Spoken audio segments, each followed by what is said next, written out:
This is Inside Indiana Business Radio for the afternoon of Thursday, October 24th, 2024. I'm Alex Brown. Switzerland-based RegoFix Tool Corporation opened a 12,000 square foot addition to its existing facility in Whitestown today that company officials say will partly serve as an incubator for other foreign companies that want to do business in Indiana. Bill Obras said companies can use the Center for Machining Excellence to use as a base. We can incubate, get them started, and as they grow, they will then go get their own locations.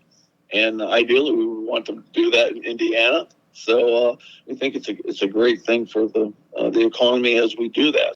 The center will also attract people from across the machine tool industry to share, sample, and test different types of technology produced by the company's manufacturing partners. Michigan-based Pridgeon & Clay is planning to close its manufacturing facility in Franklin. In a notice to the state, the company said the move will impact 125 workers, though a specific closing date and a reason for the closure were not provided. The 76,000 square foot plant specializes in lighter gauge stamping, according to the company's website. Fort Wayne International Airport this week unveiled a new restaurant and coffee shop that have opened as part of its East Terminal expansion project. The new Hop River Brewing and Bon Bon's Coffee locations are the first portions of the expansion to open to the public. The East Terminal expansion is part of the airport's $140 million Project Gateway, which has already seen a complete renovation of its West Terminal. From the number one source for Indiana business news, this is Inside Indiana Business Radio. IBJ Media, Inside Indiana Business, and the Indiana Economic Development Corporation invite you to the Engage Indiana series, presented by CareSource, Indiana University, and Old National Bank.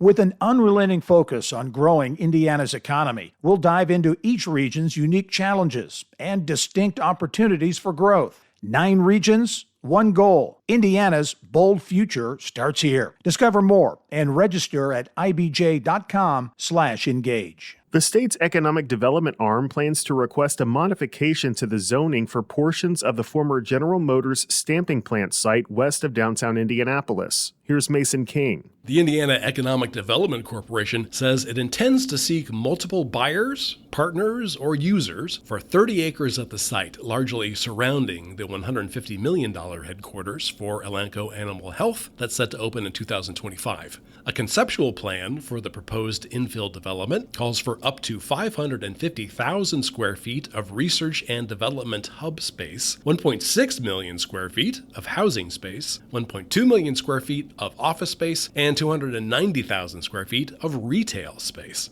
The IEDC has also rebranded the business campus to Levee, a nod to both the site's proximity to the levee along the western bank of the White River and the word's Latin root, levere, which means to lift up.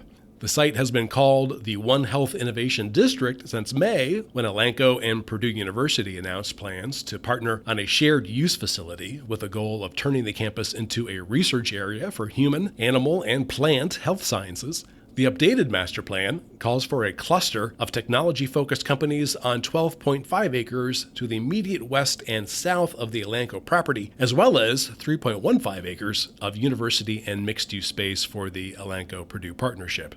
The IEDC purchased the former stamping plant site in 2020 for $22.5 million as part of its deal to lure Greenfield-based Elanco downtown. The company's new headquarters will occupy about 23.5 acres on the site. Another 15-acre portion of the property has been earmarked for an expansion of White River State Park.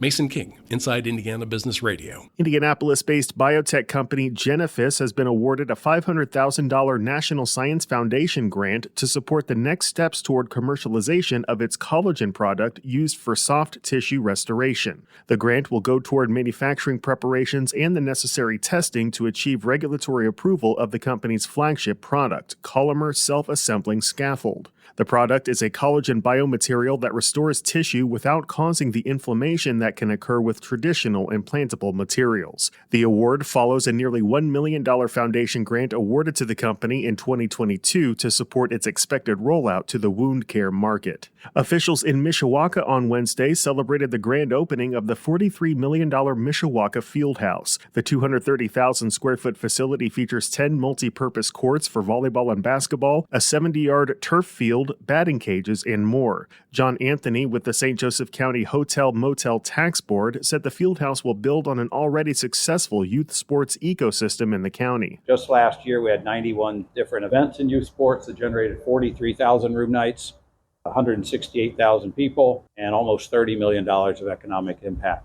And that's mostly been from field sports and ice hockey because we haven't had the ability to do the indoor sports. So in the dead of winter, when our hotels and our restaurants and our community need visitors, this is our pride and joy, and we're so grateful. Andy Card with developer Card and Associates said the facility will bring in $65 to $80 million in additional revenue for the city. Plans call for the addition of ice rinks and possibly a baseball field in future phases.